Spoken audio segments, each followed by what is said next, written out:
Welcome back to Books for Thought. This month, we've got a very special treat because I've got the pleasure of talking with Stuart Forsyth from Melio and Oxford Summer Courses.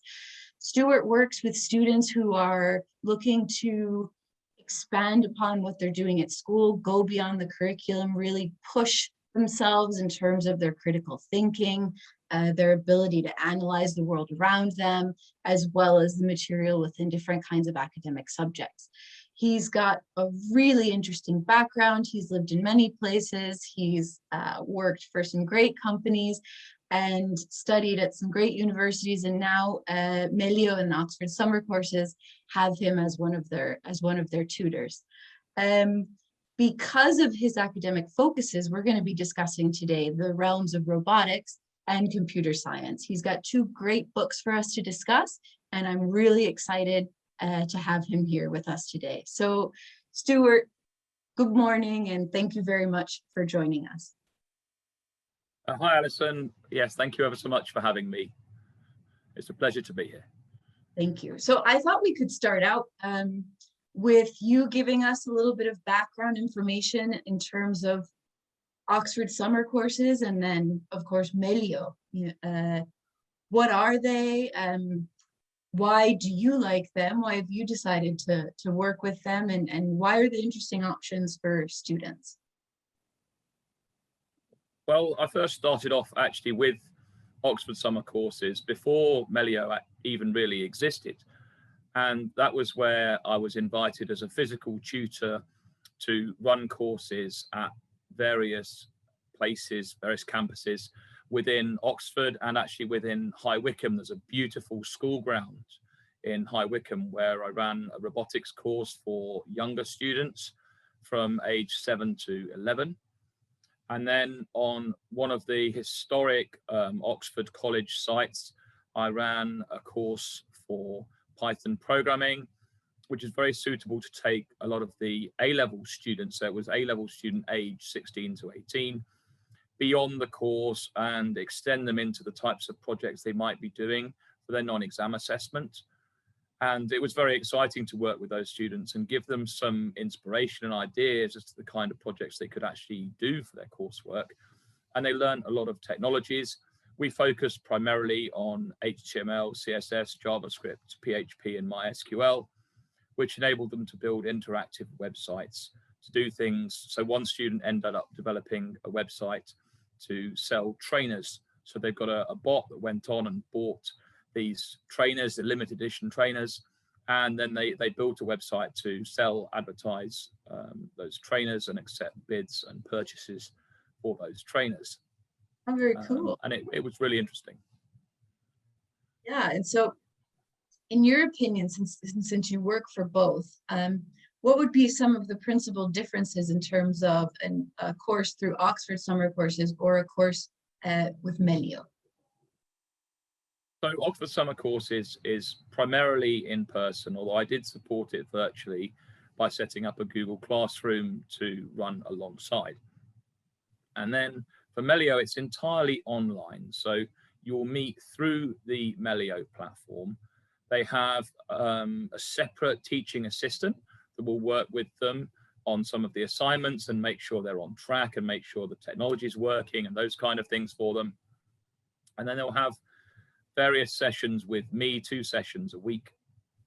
And what I'll do is I'll unpick the materials. So what they've got is a series of pre-recorded tutorials and pre-available information, which they can look at and work through. And they've got tasks and assignments that they need to complete. And the idea of the sessions each week is, one is primarily to sort of recap, cover that, ask if there are any problems, help unpick it, give them some guidance, help them with priorities and focus. And the other one is more to give them an opportunity to ask questions, to get some direct help with the work, direct help with the problems that they've been having, and give them lots of support. In addition to that, the platform's got built-in chat facilities. So what we're able to do is they can drop me little code snippets and drop me chats, and I can give them a little bit of help between sessions. And indeed, as a tutor, I have some time allocated not only to just assess their formal work for the assignments that are set, but to interact with them and give them, individual support as needed with their assignments. So it was a really fantastic way during the pandemic of working. But to be honest, I think it's a fantastic way of working regardless of the pandemic. I mean, you don't get quite as much support as you do face-to-face in person, but students sharing their screen on the platform and be able to look at what's going on, because I used a separate technology where I could actually see their code and edit their code with them. And that enabled us to perhaps, in some cases, do more than you would when you're leaning over a student's shoulder in class. So it's quite nice. That's great. And really, the way that you're working with these students, especially with Melio, it's quite similar to the ways that they're going to be studying if they are later on studying at Oxford. That idea of the very independent learning, being presented with material that they need to go through and study themselves, and having the opportunity later to discuss it with the academics, in a very intimate setting. Not many students. Typically, it's going to be the student, maybe another student, and the academic, and the spotlight is very much. The course sizes ran from about 2 to 4 typically. I think the main Melio course I ran was actually Pygame programming, and you can see in the screenshot behind me here, this is actually the demonstration game that we developed over that course. And it's just a simple platformer game with a guy jumping around, some music playing, a moving background, and they literally get out of it what they put in, exactly as you said. It's they've got the tutorials, they've got the information, they've got all the leads they need, but they need to build the skills to research independently, to move on from that independently. And the students who do really well on the course are the students who come back and ask loads of questions. Look at this code, look at what I've done, wow, wow, wow. And then I'm like, you could do this, you could do this, you could do this. And then, we have that really lovely sort of inspirational chat. And those are the students who produce amazing games. And they all produce not just this tutorial game, you can do that anywhere, their own game. They design and produce their own game on this course. And some of the games were wonderful. Oh, I can imagine. And just to clarify, in this case, we're talking about you and working with the students and the programming and the games development. But Melio does offer all kinds of courses, and there are all kinds of tutors like yourself who are giving these students one-to-one guidance, or small group guidance in terms of whatever it is they might be interested in, correct? Yes, indeed. Yeah, my subject is just one of a range of subjects. I mean, I actually offer computer science, Pygame programming, web development.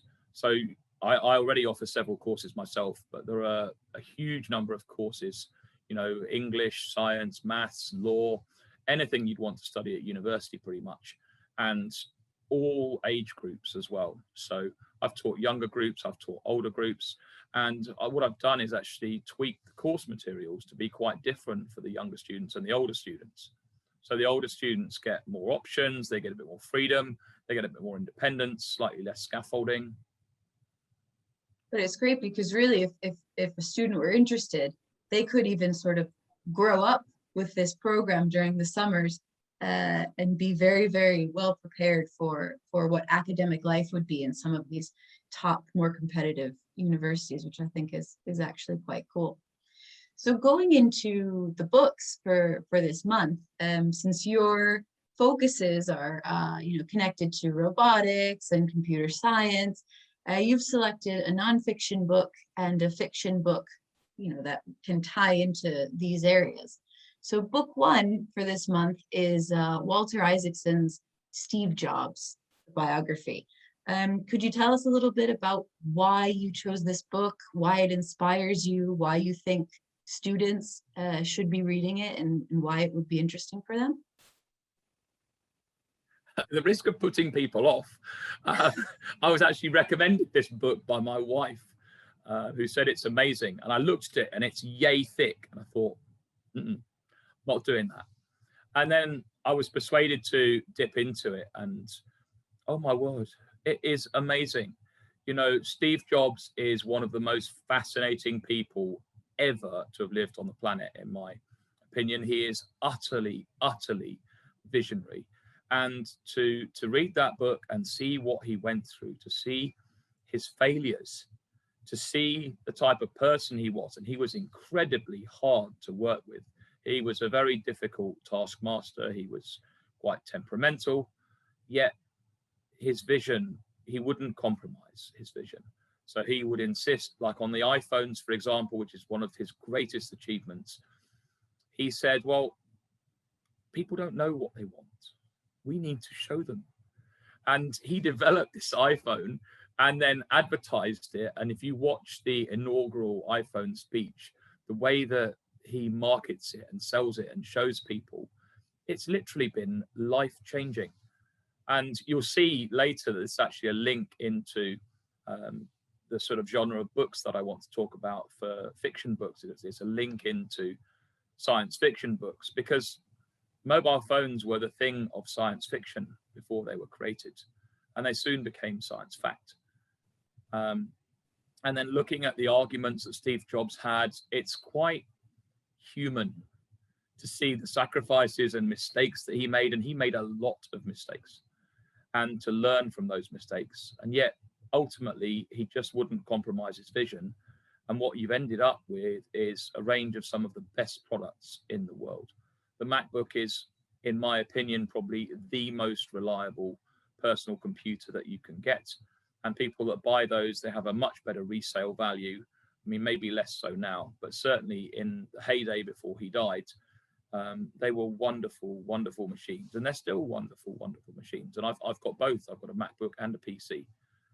And I just found his story inspirational. I mean, it's every day I think about my vision. So as somebody who is now leading my own artificial intelligence startup in the UK, when I get back in July, then I think about the words of Steve Jobs and the idea of leading the way, telling people what they want and realizing how it can be useful to them. Yeah, and I think the biography, as you were saying, it's a really powerful and clear example of, if at first you don't succeed, try again, no, and not giving up on your idea, and just having the strength and the drive to move forward and to keep working hard until you get what you're looking for.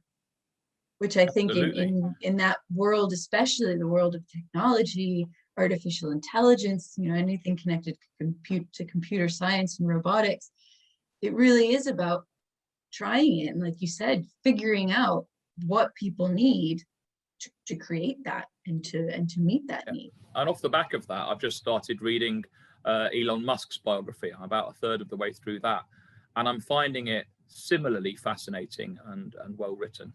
He's another very interesting gentleman.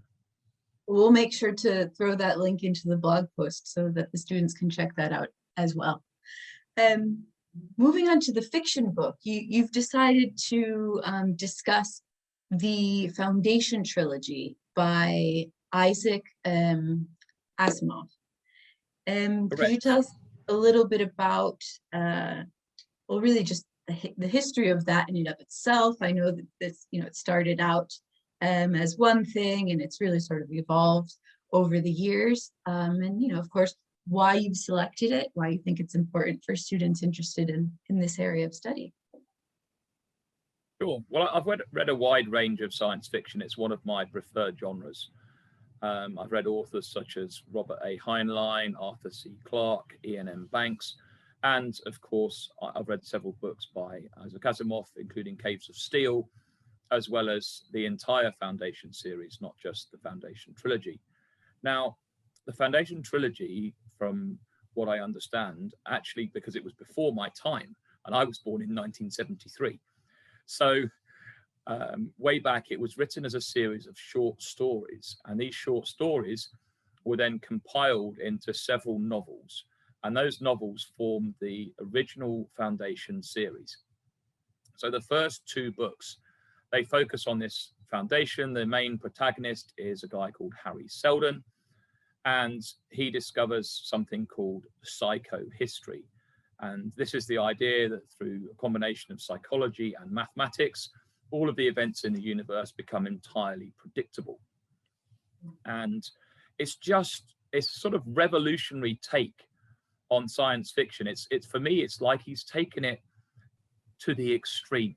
I love what Asimov has done, because he's created this total world, and eventually his Foundation's Edge book, which was one of the sequels that were released, tied together all of his robotic universe with all of his Foundation series universe and brought it all together. So there were 2 sequels released and 2 prequels released. And then the third book in the series was, I don't know, it literally blew my mind. It was like 1 or 2 of the movies I've watched where there's this incredible twist at the end and you just have no idea it was coming. All about this secret foundation that was ultimately controlling people's minds and pulling all of the strings, and that they had to stay secret, because if they were discovered, of course, it would ruin everything. I'm not going to say any more than that because it's already a slight spoiler. But I absolutely love the book, and you know, the trilogy. It's a series of 3 books. I recommend not only the trilogy but all 7 books. To be honest, they're wonderful. Right, and you know, initially when we were discussing this, you were talking about the idea of that they're very interesting to read because of what you can learn about how, you know, the future became the future, or our present day, you know, the future from then, what it's become, and have an idea of what we might be seeing in our future. You know, that the idea of, I believe you coined it as science fiction becoming science fact. No? Absolutely, it'd be great if you and could... I alluded to that earlier, and when I was talking about Steve Jobs. Well, before mobile phones existed, you saw the communicators in Star Trek, for example. And a lot of the technology that was in Star Trek is starting to exist now. So whilst we haven't got full-on replicators, we've got 3D printers. We can 3D print objects, houses, food. You know, they're absolutely incredible. And then a lot of the other technology, so holograms are becoming much more possible now, 3D holograms. Quantum computers were invented recently. Well, they've been worked on for a long time, but actually they're commercially available now. You can buy a quantum computer from IBM and 1 or 2 other companies. And then you've got simple things like Google Glass. You've got the smart home technology. So in early sci-fi movies, you'd see people talking to their house. Well, you can actually talk to your house now. You can actually tell Alexa to turn on the lights, or to turn the heating down, or lock the front door, or whatever it is that you want to do. So in so many ways, science fiction has been the forerunner for science fact, because it's been inspirational. There've been ideas, we can't do it yet, and then suddenly it becomes possible. And this reminds me of probably one of my favorite quotes of all time from Arthur C. Clarke, who says that any sufficiently advanced technology is indistinguishable from magic. I totally agree with that. I mean, some of the technologies that we have now, I'm absolutely, you know, I just marvel at them. I don't understand how it is that they are possible, but I know that there are plenty of people out there, such as yourself, who do, because they're the ones who have made it possible. Going back to the books for a second, I think it's also really interesting to point out the idea of ethics that we see throughout these kinds of books, not only the Foundation trilogy, but science fiction in general. Many times, you know, we can see that struggle in terms of these advancements in terms of technology and society, and that struggle to how can we keep it in terms of being used for good, rather than... Indeed. And I'd love to comment on that in the context of one of the things I've been doing at my school, actually. So as you may know, I'm based out in Dubai at the moment, and we've actually set up on medium.com a blog, basically, so the students can contribute and start writing articles. I've been a subscriber to Medium for a long time. And one of the students wrote an article about cybernetics and the ethics of cybernetics. And it's a topic that appears on GCSE computer science and A-level computer science. It's a topic about which there are increasingly long essay questions and detailed debates and discussions. And it reminds me of quotes of things like, just because we can do it does not mean we should do it. And so with cybernetics, for example, there's the idea that people can replace body parts.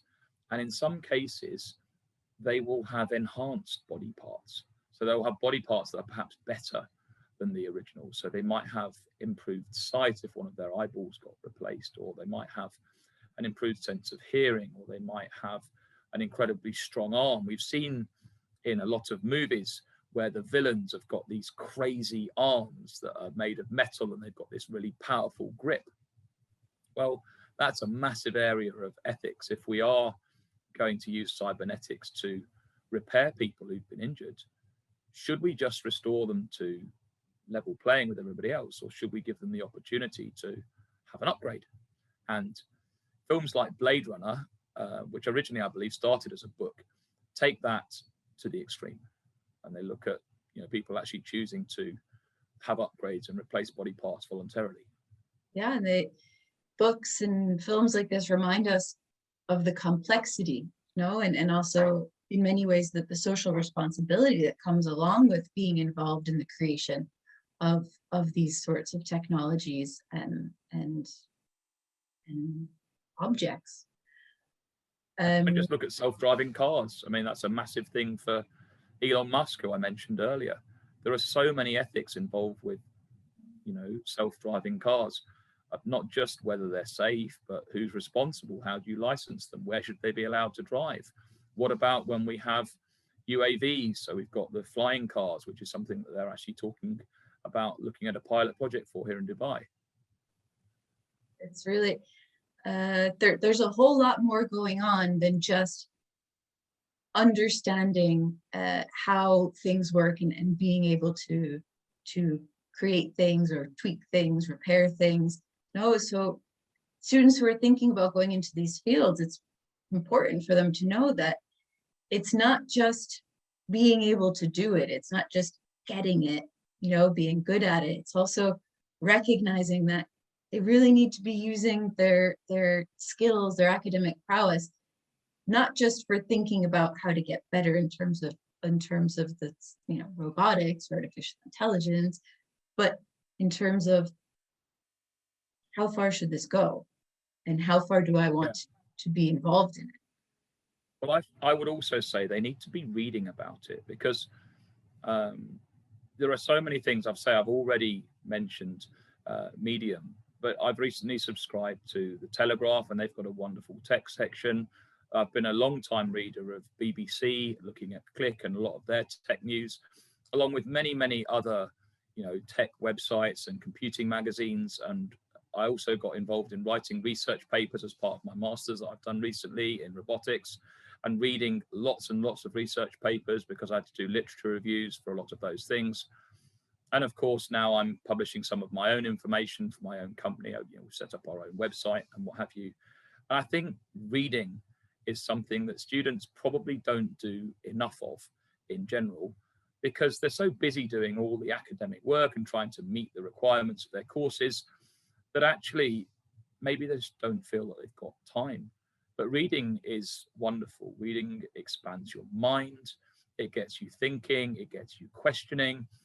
And I can tell you, if I hadn't been studying and reading, then I would not have been in a position to come up with the idea for my own startup. I completely agree. That's one of the reasons we have this section, right? Because we feel that reading is a very powerful tool, and that it's something students really should be incorporating into their lives, not just thinking about admissions, but also just thinking about really developing themselves as a person, as a thinker, and a member of society. So I'm really glad that you've made that point, and I completely agree with it. Stuart, it's been lovely to have you here today. We could go on all day, I'm sure, about this Absolutely. topic.